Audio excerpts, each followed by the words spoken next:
transparent Finch smashed a sparkling century, as Australia dealt England a 111-run humiliation in its World Cup opener at the microgram.Dropped on the second ball he faced. Opening batsman Finch blasted 135 at his home ground to lay the platform for victory as the co-hosts piled on 9 for 342.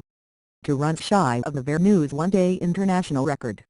All-rounder Mitchell Marsh then took a career-best 5 for 33 as Australia put on a ruthless Valentine Day's display in the field that amplified the abysmal nature of its opponent's earlier efforts. Having reprieved bulky opener Finch, England let a string of chances go begging, dropping catches and missing run-out opportunities to set a miserable tone for the start of its campaign.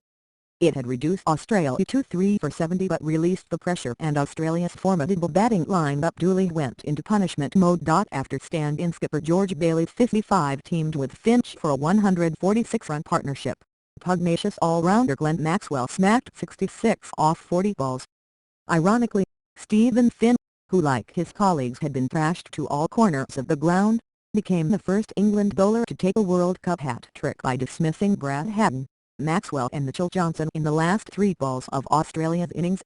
He finished with a hugely expensive 5 for 71 and seemed embarrassed by his achievement.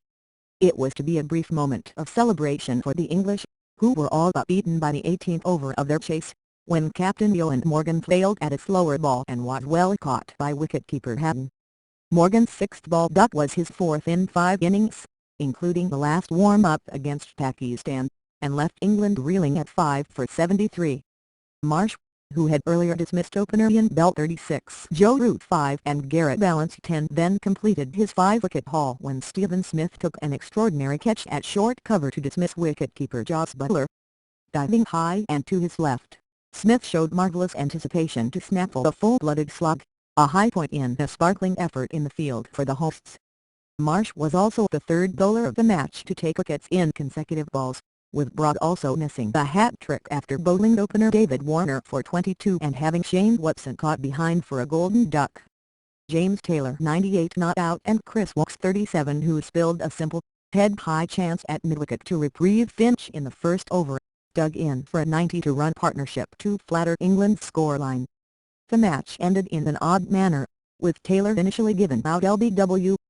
He successfully had the decision overturned on review but was denied a chance of a century after a second review showed Maxwell had thrown down the stumps with James Anderson short of his ground. For Australia, the only block in the dominant display was Watson's failure to score or take a wicket and a drop catch by Finch when Taylor was on 20. Long a contentious selection, the bulky all-rounder's place in the side is certain to come under heavy scrutiny as regular captain Michael Clarke prepares to return for the second match against Bangladesh on a comeback from hamstring surgery. Please subscribe the video.